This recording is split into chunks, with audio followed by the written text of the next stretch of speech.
Welcome back to Glitch Snitch. Are your Telegram notifications completely silent or only popping up when you open the app? We can fix this in a few seconds. First, open the Settings app on your iPhone. Scroll down through the menu. Tap on Notifications. And select Telegram to manage your alert permissions.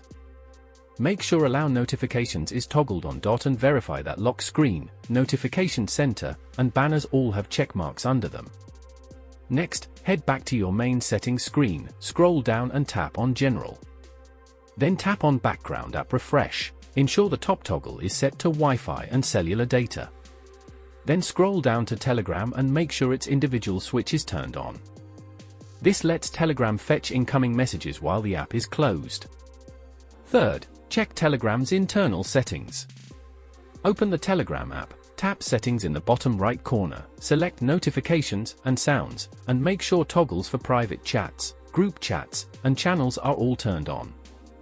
If they are already on, scroll to the bottom and tap Reset All Notifications to clear any hidden muted exceptions. Finally, swipe down from the top right corner of your screen to open Control Center, tap Focus, and make sure Do Not Disturb or any active focus mode isn't accidentally blocking your alerts. Which step worked for you? Let us know in the comments, drop a like, and subscribe to Glitch Snitch for more quick tech fixes.